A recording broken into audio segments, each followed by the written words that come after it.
Ang alamat ng bulaklak na Tears of the Moon ay naglakbay sa buong mundo. Isang petal lang ay sapat na upang gamutin ang anumang sakit, ngunit sa loob ng maraming siglo, sinisikap pa rin ng mga tao na mahanap ang bulaklak na ito sa gubat, at maraming mga ekspedisyon ang namatay sa pagsisikap na hanapin ito. Sa ngayon, ang Tears of the Moon ay nananatiling isang alamat lamang. Ito ang sinabi ni McGregor Houghton sa Council of Scientists. Ang lalaki mismo ay hindi interesado sa kwentong ito, ngunit kailangan niyang maging boses ng kanyang kapatid na babae, na si Lily, na isang babaeng walang karapatan sa pagsasalita sa publiko at mga aktibidad na pang-agham. Sa kabila ng mga pagbabawal, ang dalaga ay hindi nag-aksaya ng kanyang oras habang gumaganap ang kanyang kapatid na lalaki bilang isang tagapagsalita. Hinanap niya ang dulo ng sibat, isang mahalagang artifact na makakatulong sa paghahanap para sa bulaklak. Sa kanyang pagpunta sa lihim na silid, nakilala ni Lily si Prinsipe Joaquim at ang kanyang plano ay nanganganib na mabigo, ngunit ang kaakit-akit na babae ay hindi nagawang magdulot ng hinala. Napagtanto na hindi magiging madali ang pagtakas gamit ang dulo ng sibat, nagpasya si Lily na palitan ang kanyang magarang damit ng mas komportableng pantalon na taliwas sa lahat ng mga tuntunin ng kagandahang asal. Sa wakas ay nahanap na niya ang kahon na naglalaman ng dulo ng sibat, ngunit sa sandaling iyon, pumasok si Prinsipe Joaquim sa silid at kinailangang lumaban ng dalaga para makatakas. Si McGregor ay pinatalsik din sa Scholar's House sa pag-aakalang walang talento ang binata at tinulungan niya ang kanyang kapatid na makatakas dala ang dulo ng sibat na ibinigay kay Prince Joaquim ang walang laman na kahon. Matapos makuha ang artifact, nag-impake si Lily para sa isang mapanganib na ekspedisyon. Napagtanto ni McGregor na kailangan niyang sumama sa kanyang kapatid kahit na hindi siya natutuwa sa ideya. Samantala, isang lumang barko na pinatatakbo ng skipper na si Frank Wolf ang naglalayag sa ilog ng Amazon.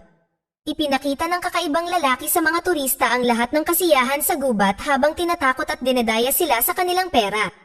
Para sa gayong okasyon, ang mga kaibigan ni Frank ay gumaganap para sa kanya na ginagampanan ng papel ng mga mababangis na cannibal. Naglakad-lakad ang pamilya Houghton sa palengke para maghanap ng magdadala sa kanila sa kalaliman ng gubat, at sa wakas, natuklasan nila si Nilo, ang may-ari ng lahat ng mga bangka sa daungan. Lahat maliban sa isa, na malapit na niyang kunin sa pamamagitan ng paghiling kay Frank na bayaran ang kanyang utang. Inalis ng milyonaryo ang makina mula sa bangka ni Frank at nangakong ibabalik ito sa loob ng isang linggo sa sandaling mabayaran ng skipper ang pera. Kung hindi, kukunin niya ang bangka para mabawasan ang kanyang utang. Matapos masubaybayan kung saan itinatago ni Nilo ang susi sa pinaglalagyan ng makina, umakyat si Frank sa opisina ngunit nagambala ng isang katok sa pinto.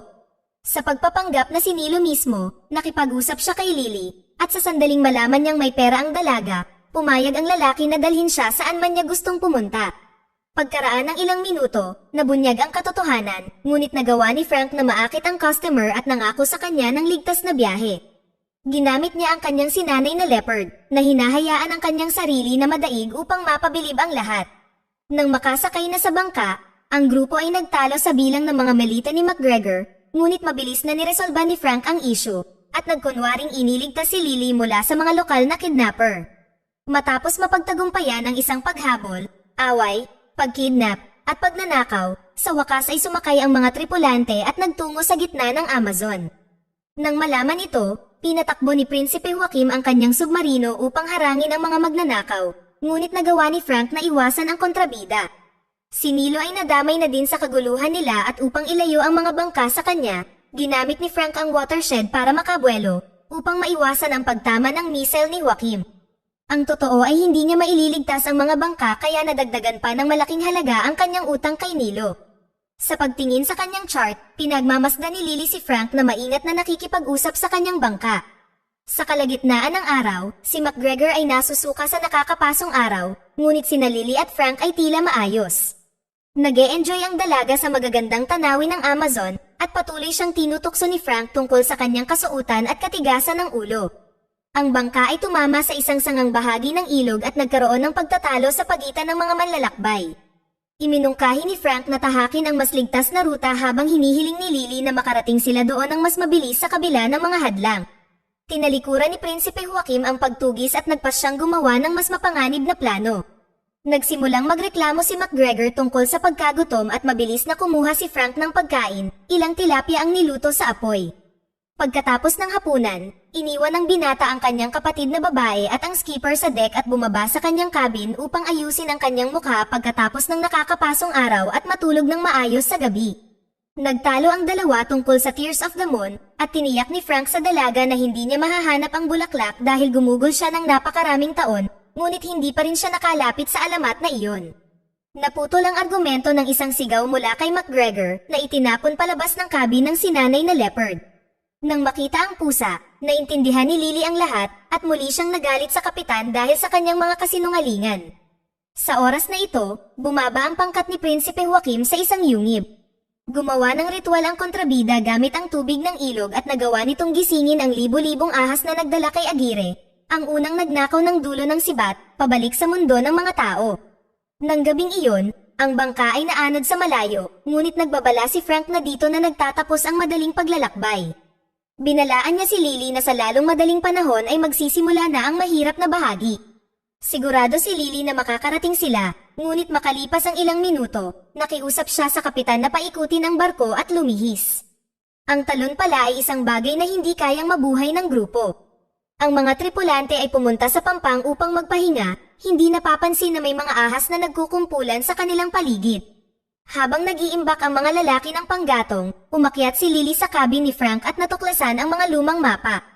Kinailangan aminin ng kapitan na siya rin ay minsang naghahanap ng Tears of the Moon, ngunit matagal na niyang tinalikuran ang pakikipagsapalaran.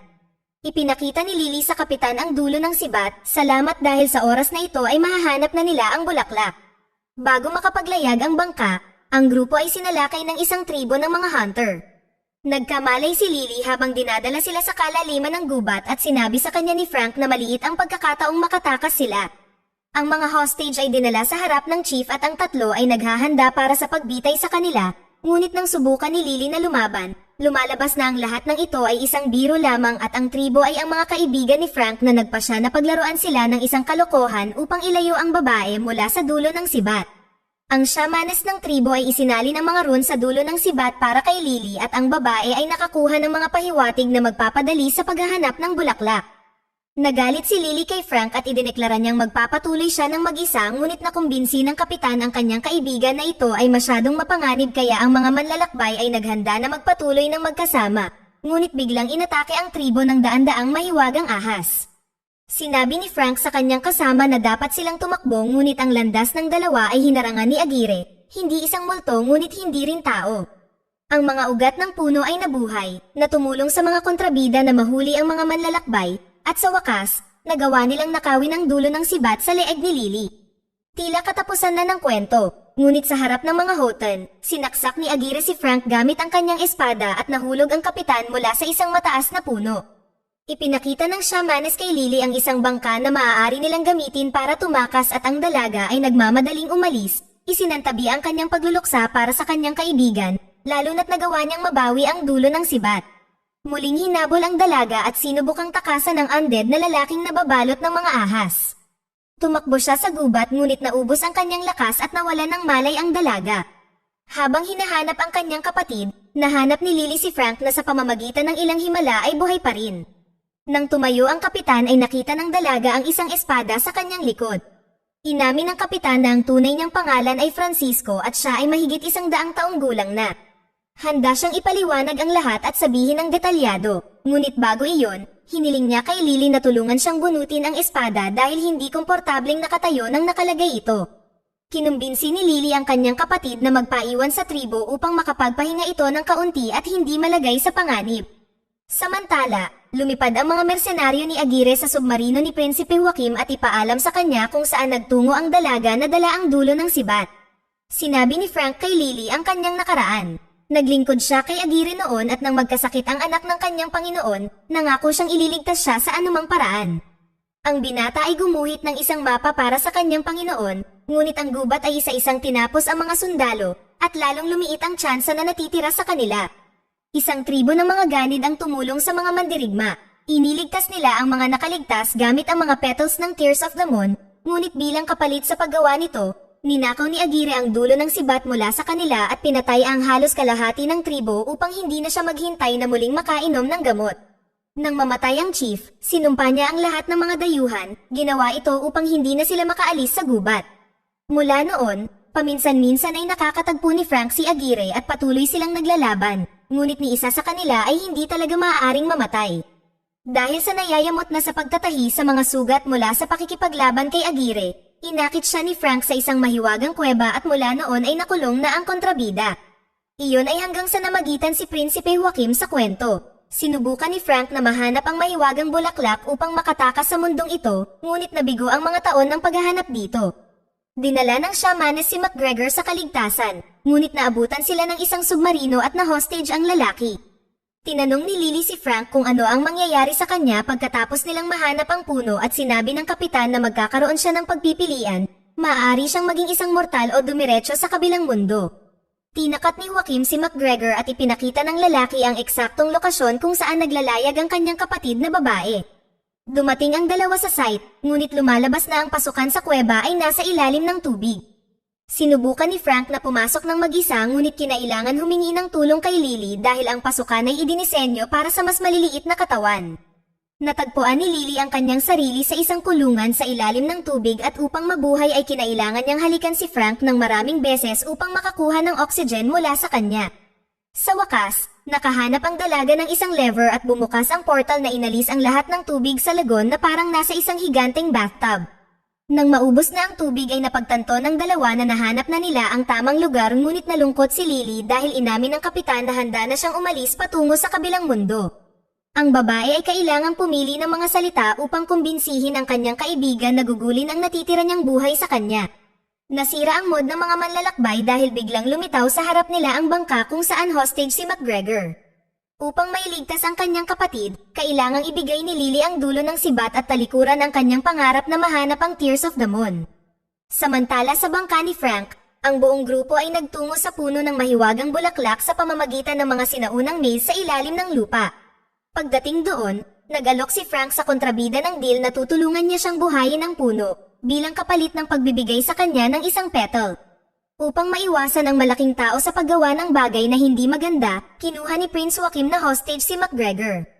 Ibinigay niya kay Frank ang dulo ng sibat at ang mandaragat ay umakyat sa pader kung saan kailangan niyang i-mount ito, ngunit hindi niya ito magagawa kung wala si Lily at ang dalaga ay umakyat upang iligtas siya. Nang matuklasan ang isang hiyas sa gitna ng dulo ng sibat, magkasamang nahanap ng mga manlalakbay ang sagot at muling binuhay ang puno. Sa itaas ng mga ulo ng grupo, daan-daang namumulaklak ang matingkad na kulay ng bulaklak na maaaring magdala ng gamot sa mundo. Inagaw ni Lily ang kanyang baril at binaril si Frank na ikinagulat mismo ni Prinsipe Joaquim. Habang pinangungunahan siya ng kontrabida sa paghahanap ng mahiwagang petal, umakyat ang kapitan sa bangka at pinalaya si McGregor. Ang buwan ay nawawala at ang mga bulaklak ay nagsimulang mamatay. Nang maalis ang mga humahabol sa kanya, nagmamadali si Lily na humawak ng kahit isang petal. Nagtagumpay siya, ngunit bilang kapalit ay nahulog siya. Sinubukan ng prinsipe na kunin ang artifact, na tinatakot siya na papatayin ang kanyang kapatid. Ngunit ang kanyang kaibigan ay dumating upang tulungan siya at nagawa niyang panatilihin ang natatanging petal. Lumitaw si Aguirre sa kuweba, ngunit hindi para iligtas ang prinsipe. Nang malaman ng half-elf na ipinagkanulo siya, tinapos ni Aguirre ang hindi tapat na partner. Ibinaba ni Frank si McGregor at iniwan ang leopard upang protektahan ang binata, habang malapit na niyang tapusin ang kanyang pakikipagsapalaran sa buhay at isama ang kanyang walang hanggang mga kaaway. Sa panunood sa pakikipaglaban ng kanyang kaibigan, sigurado si Lily na gagamitin niya ang petal para iligtas ang kanyang sarili, ngunit ipinakita ni McGregor sa kanyang kapatid ang panyo na may mahiwagang artifact. Nagmamadali ang dalaga na pigilan ang bangka, ngunit huli na ang lahat. Binangga ito ni Frank sa isang batong pader at ibinigay ang sarili sa isang puno upang maging bato magpakailanman. Si Lily ay kumilos sa huling pagkakataon. Ibinigay niya ang tanging petal sa rebulto ni Frank. Sa una, tila walang nangyayari, ngunit makalipas ang isang minuto ay nabuhay si Frank at nagpasalamat sa kanyang tagapagligtas sa paniniwala sa kanya. Sa isang sirang bangka, bumalik ang grupo sa bayan at ibinigay ni Frank kay Nilo ang kanyang huling barko. Nagsimula ang scientist ng bagong buhay, sa wakas ay kinalimutan ni McGregor ang ideya ng pagsali sa scientist community, habang natagpuan naman ni Lily ang kanyang pag-ibig sa tabi ni Frank na isa ng normal na tao.